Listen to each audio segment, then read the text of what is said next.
ಬರ್ತಾ ಇದ್ದೀನಿ. ನಮ್ಮ ಗಂಡಸಿಗೆ ಮೈಸೂರಿಲ್ಲ, ನನ್ನ ನನಗೆ ಆಟೋದವ್ರಿಗೆಲ್ಲ ತಿಕ್ಕ ತೋರಿಸ್ಕೊಂಡು ಹೋಗ್ತಾ ಇದ್ದ. ಮುಂಡಿದ್ದಿರೋ ಕಾಸು ಕೊಡೋದಿಲ್ಲ, ಸುಮ್ಮನೆ ಬರ್ತಾರ. ಏನೋ ನನ್ನ ದುಃಖ ಸುಖ ಐತೆ ಅಂತ ಓಡೋ ಬಿಸಿಲಿನಲ್ಲಿ ಅಲ್ಲಿಂದ ಇಲ್ಲಿಗೆ ನಡ್ಕೊಂಡು ಬಂದ. ಯಾರೋ ಪುಣ್ಯಾತ್ಮ ಕರ್ಕೊಂಡು ಬಂದು ಇಷ್ಟು ಅವ್ರ ದೇವರು ಒಳ್ಳೇದು ಮಾಡಿ, ಅವ್ರ ಹೆಂಡತಿ ಮಕ್ಕಳು ಚೆಂದಾಗಿಕ್ಲಿ. ಅವ್ರು ಎಲ್ಲಿ ಒಂದು ಮುಟ್ಟಿ ಮಣ್ಣಿದ್ರೆ ಒಂದು ಮುಟ್ಟಿ ಬೆಳ್ಳಿ ಸುಣ್ಣ ಆಗಲಿ. ಇಷ್ಟು ದಾಟ ಅವ್ರಿಗೆ ಇಷ್ಟು ಗಂಟಲಿ ಐತೆ. ಎಲ್ಲರೂ ಹಂಗೆ ಇರೋದಿಲ್ಲ, ಯಾರೋ ಒಂದು ಪುಣ್ಯಾತ್ಮ ಐತೆ, ಹುಟ್ಟಿದ್ದು ಮಗ ಥರ ಐತೆ. ಬೇವಸಿ ನನ್ನ ಮಕ್ಕಳು ಬೇರೆ ಕಷ್ಟ ಭಾಳ. ಬೇರೆ ಟೈಮ್ ಎಲ್ಲಿ ಹೋಗ್ಬೇಕು ಅಂತಾರೆ. ಕಷ್ಟ ಇಂಥ ಕೆಲಸ ಮಾಡ್ತಾರೆ. ಈಗ ಏನು ಕಾಸು ಕೊಡೋದು, ಈ ಸೀದಾ ಆಟೋದಲ್ಲಿ ಕೂತ್ಕೊಂಡು ಸ್ಟೇಷನ್ಗೆ ಕರ್ಕೊಂಡು ಬಿಡಬೇಕು ಅಷ್ಟೇ. ಆಯ್ತು, ಇರ್ಲಿ, ಪರವಾಗಿಲ್ಲ, ಬರ್ತಾರೆ. ಪಾಪ ಎಲ್ಲ ಊಟ ಟೈಮು ಕೆಲವು ಟೈಮ್ ಬಂದಿಲ್ಲ ಅಂತ ಕಾಣುತ್ತೆ. ಎಮರ್ಜೆನ್ಸಿಗೆ ಬರಬೇಕು ಸರ್.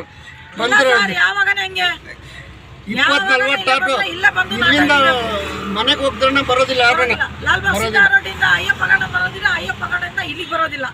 100 ರೂಪಾಯಿ ಕೇಳ್ತಾರೆ, 70 ರೂಪಾಯಿ ತಗೊಳ್ಳಿ, ಬೇಡ ಅನ್ನೋದಿಲ್ಲ. ಟಂಕಿ ರಸ್ತೆ ಹಿಡ್ಕೊಂಡು ಬಂದು ಇಲ್ಲಿ ಡಬ್ಬರ್ ಹಿಡ್ಕೊಂಡು ನಡ್ಕೊಂಡು ಬರ್ಬೇಕು ನಾವು. ಪರವಾಗಿಲ್ಲ ಬಿಡಿ, ನಾವು ದೇವರು ಮಾಡಕ್ ನಮ್ಗೆ ಕಳ್ಸಿದಾನೆ ದೇವ್ರು, ಅಷ್ಟೇ ಸಾಕು. ದೇವರು ಒಳ್ಳೆ ಮಾಡಿರ್ಲಿ, ನಿಮ್ ಚೆನ್ನಾಗಿರಿ, ಎಲ್ಲಿನ ಇರ್ಲಿ ಚೆನ್ನಾಗಿ ದೇವ್ರು ಒಳ್ಳೇದ್ ಮಾಡಿದ್ರೆ ಸಾಕು ಸರ್. ನಮಸ್ಕಾರ ಸ್ವಾಮಿ. ನಮಸ್ಕಾರ. ಬರ್ಲಾ ಸರ್? ನಮಸ್ಕಾರ. ತಗೋಪ್ಪ.